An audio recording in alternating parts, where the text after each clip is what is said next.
Vamos a hacer pues entonces ahora un balance de qué es lo que ocurrió en esta primera semana en la Corte de La Haya.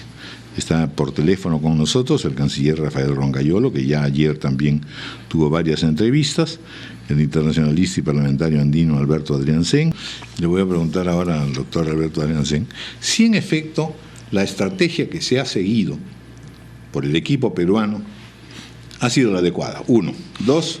Si en efecto la pregunta de este juez ayuda o no. Claro, aquí en general, como bien sabemos, y eso también ocurre con los medios de comunicación, es decir, en general los medios, sean chilenos o peruanos, van presentando la cosa como diciendo: es evidente que nosotros somos impecables, ¿no es cierto? Y que la otra parte no está clara, está perdida, en fin. Tiene vacíos. Chile ha cometido errores divertidos, como de hoy día lo destacan todos los medios, de basarse pues en un texto escolar, ¿no es cierto? Por un lado. Y luego, en realidad, hacer intervenir al Ecuador ya como un tercero que debiera estar presente. ¿Por qué no está Ecuador sentado aquí? ¿No es cierto? Y además revelar, como hablando de las excelencias del Servicio de Inteligencia chileno, de que hay una comunicación del presidente García al presidente Correa, ¿no? Que define más o menos algunas cosas. Pero independientemente de eso, hemos actuado correctamente, previsoramente. 1. 2. ¿Qué resonancias tiene la pregunta del juez marroquí? Y obviamente seguiremos bajo la inquietud de imaginar que en el momento de la réplica o de la respuesta peruana el día martes vamos a tener algunos otros nuevos elementos, redondeando la figura. ¿Esto es así? Sí, yo creo que es así. Sobre la primera pregunta, creo que hay dos elementos centrales, ¿ya? Uno, que en parte está contenida en la pregunta del juez, ¿no? Que es señalar, que decir dónde está el tratado, o sea, y argumentar que la Declaración de Santiago no es un tratado de límites, ¿no? Y que por lo tanto tiene que presentarse un tratado de límites, y como todo tratado de límites tiene que ser exacto, preciso y expresar la voluntad de las partes, ¿no es cierto? O sea, coordenadas, y mapas, todo, como es con el caso del Ecuador, ¿no es cierto?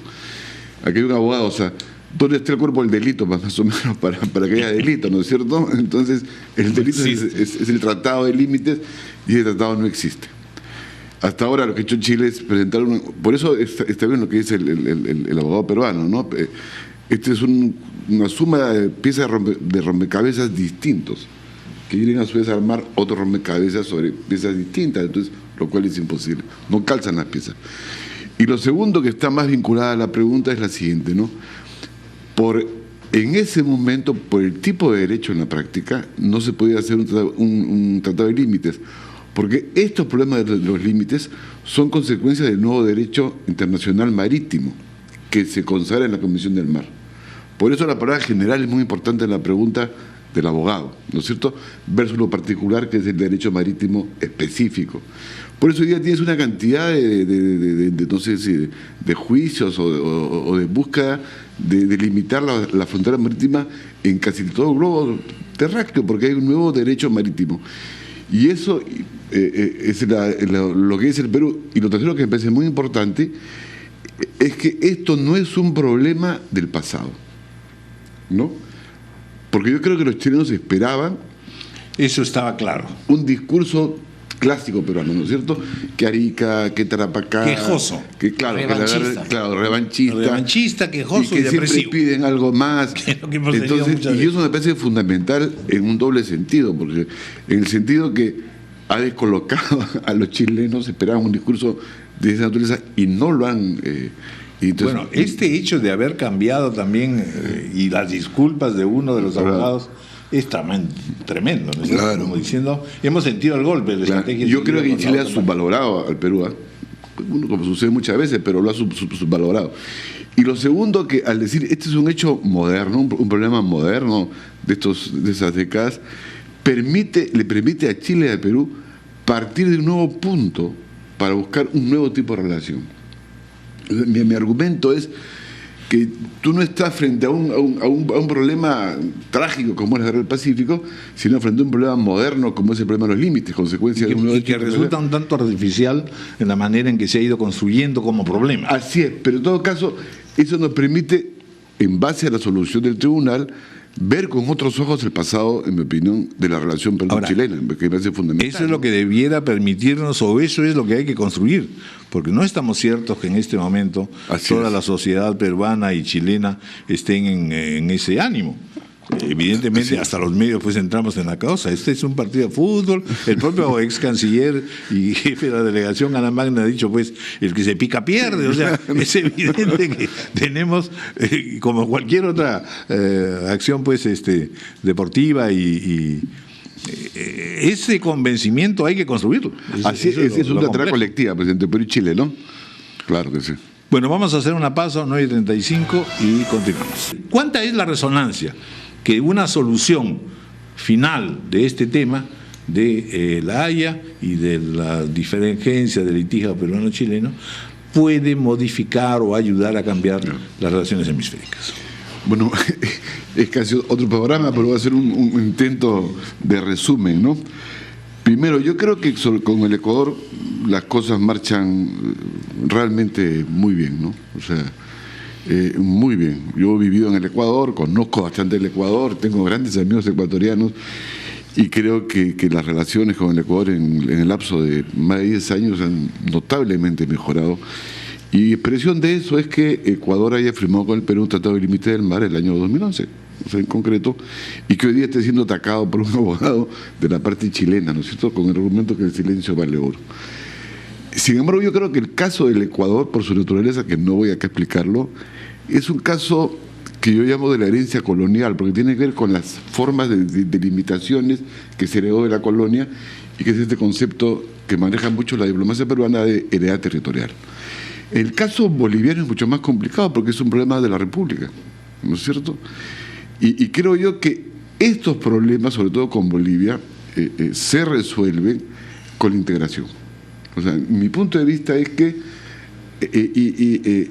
a más integración hay mejores mecanismos de solución del problema boliviano. O sea, más allá que sea un problema bilateral entre efectivamente Chile y Bolivia. Y creo yo que eso nos permite hablar de la recomposición del espacio andino, que es un tema que a mí me parece clave, que hoy día está siendo pues enfrentado a una posible crisis por la posibilidad que Bolivia y Ecuador se vayan a Mercosur, más allá que Ecuador ha dicho que va a esperar unos meses para decidir. Entonces estamos en un momento de grandes definiciones, o sea, estamos en un momento en el cual se suman estas posibilidades de Perú y Chile, que si se resuelven bien, nos parece, yo creo que nos va a ir muy bien, ¿no? Pero también tiene que ver con el destino más o menos común o no de Sudamérica, sobre todo, no de América Latina, sino de Sudamérica.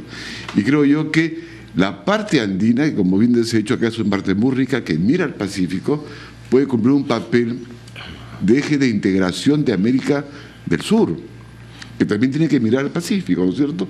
Entonces, estamos en un momento transicional para mí desde el punto de vista político, desde el punto de vista de la integración, desde el punto de vista regional, porque está finalmente frente a proyectos auténticamente políticos. Te guste o no te guste Hugo Chávez, te guste o no te guste Cristina Kirchner, Dilma Rousseff, está frente a proyectos políticos, o sea, como nunca, además, dicho sea de paso, ¿no? Entonces, yo creo que tarde o temprano, como se decía antes, su televisor va a ser un Philips, tarde o temprano América del Sur va a tener que optar, digamos, si se une como un bloque regional mucho más compacto y hacia dónde mira. Son temas, por eso hay artículos que hablan sobre el conflicto entre los países vinculados al pacto, a la cuenca del Pacífico versus Mercosur, por ejemplo, ¿no es cierto? Eso le da un marco y una significación mayor a todo lo que está ocurriendo. Así es un gran, porque es la preparación además de una gran crisis mundial. Para un nuevo escenario. Para nuevos bloques regionales que uno puede ser América del Sur, ¿no? Bueno, muchísimas gracias, de verdad que ha sido sumamente ilustrativo de lo que hemos conversado y estoy seguro que así lo apreciará también nuestra audiencia. Gracias a Rafael Roncayolo, a Alberto Adriancén.